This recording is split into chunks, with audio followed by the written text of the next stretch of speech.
अज़ीज़ दोस्तों, एक ये निहायती नसीहत भरी समझ भरी ॻाल्हि अवां सां शेयर कयूं था। त ॻाल्हि कंदा आहिनि त पुराणे ज़माने में हिकिड़ो बादशाह हूंदो हो ऐं उनजो हिकु ॾाहो वज़ीर हो।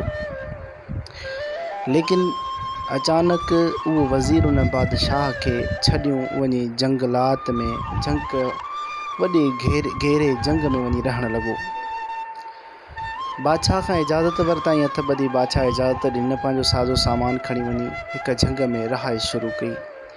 ॻच अरसे गुज़रण बाद बादशाह सलामत खे ख़्यालु आयो ऐं उन जॻह ते जेको उन वज़ीर रखियो उनखे चयईं त वज़ीर अचु त हलो अॼु उन पुराणे वज़ीर जो हाल अहिवाल लहूं त हेॾी बादशाहत छॾियईं, हेॾी मुमलिकत, हेॾे ऐश व इशरत छॾे वञी झंग में रहाइश पज़ीर थियो, ॾिसूं त कहिड़ो हाल थियो अथसि।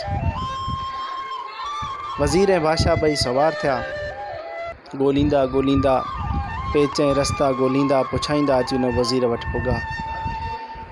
बादशाह सलामत सलाम कलाम खां बाद इहो उन खां सुवाल कयो त वज़ीर, तो इजाज़त वरिती, मां तोखे इजाज़त ॾिनी, लेकिन अॼु मां तोॾे आयो आहियां तुंहिंजो हाल अहिवाल वठणु। मूंखे ॿुधाए त सही, मूं तोखे तकलीफ़ कहिड़ी हुई जो हेॾी बादशाहत ऐं मुमलिकत छॾे तूं वञी अची हिकु झंग में रहाइश पज़ीर थियो आहीं। वज़ीर अर्ज़ु कयो, क़िबला, मूंखे अव्हां जी दरबार ऐं अव्हां खे छॾण जा केतिरा ई सबब हुआ, जंहिंजे करे मां अव्हां जी बादशाहत खे, ऐशो इशरत खे पसे पुश्त रखी छॾे अची हिन झंग में रहियो आहियां। पहिरियों मां तुंहिंजी बादशाहत में हूंदो हुउमि, मां ॿिए बादशाह जी बादशाहत में आयो आहियां। बादशाह सलामत खे ॻाल्हि सम्झ में न आई, पुछा कयसि उहो कीअं? चयसि, बादशाह सलामत, तव्हां जी बादशाहीअ में गुज़ारियमि ऐं हिन ॿिए बादशाह जी ज़िंदगीअ में गुज़ारियमि, मूंखे सभ खां वधीक नफ़ो हिन बादशाह जी ज़िंदगीअ में आहे। बादशाह सलामत ॻाल्हि पुछंदे वरी अर्ज़ु कयो, वज़ीर ॿुधाए त सही राज़ कहिड़ो आहे? वज़ीर अर्ज़ु कयो, क़िबला, जॾहिं अव्हां सां ॻाल्हाइणो पवंदो हो, अव्हां जी मजलिस में ऐं कचहरीअ में अचिणो पवंदो हो, जॾहिं ॻाल्हाइणो पवंदो हो त उथी बीही हथ ॿधी करे तव्हां सां ॻाल्हाइणो पवंदो हो।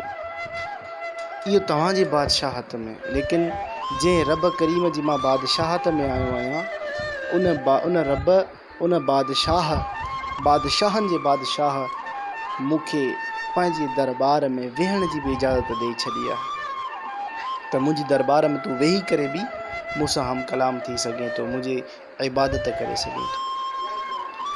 बादशाह सलामत जे अगरि पुछो था त मां तव्हांखे ॿुधायां थो, अव्हां जी बादशाहत ऐं हिन अहकमुल हाकिमीन जे बादशाहत में फ़र्क़ु इहो आहे, इन जे करे मूं छॾी जो तव्हां सुम्हंदा हुयो, असीं सॼी राति जाॻंदा हुआसीं त किथे बादशाह सलामत खे को नुक़सानु न पहुचाए, लेकिन हाणे उन बादशाह जी दरबार में आहियूं जो असां सुम्हंदा आहियूं, असांजी सॼी राति रब करीम असांजी हर बला खां मर्ज़ खां हिफ़ाज़त फरमाईंदो आहे, उहो सुम्हण खां पाक आहे।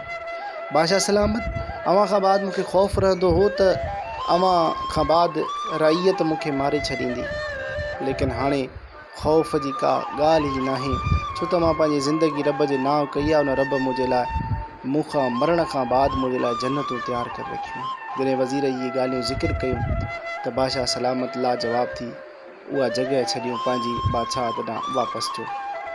नसीहत इहा ॻाल्हि जी आहे त अचो छो न उन दरबार में झुकूं जंहिंमें झुकण खां बाद कंहिंजे अॻियां झुकण जी ज़रूरत कान पवंदी आहे। उहो रब अहकमुल हाकिमीन आहे, रब्बुल आलमीन आहे। दुनिया जे दर दर वॾेरनि पीरनि फ़क़ीरनि जे दरनि ते झुकी करे पंहिंजी इज़त नफ़्स बि विञायूं था, लेकिन छो न उन रब्बुल आलमीन जे दरबार ते झुकूं जंहिं नाफ़रमानी जे बावजूदि बि असांजो रिज़्क़ न छिनियो, जंहिं उन वक़्तु बि असांजी हिफ़ाज़त कई, पालना कई जॾहिं असीं ॻाल्हाइण खां महरूम हुआसीं, असांखे दुनिया जी काई ख़बर न हुई, माउ जे पेट में असांजी परवरिश कई, असांजी पालना कई, हिफ़ाज़त कई।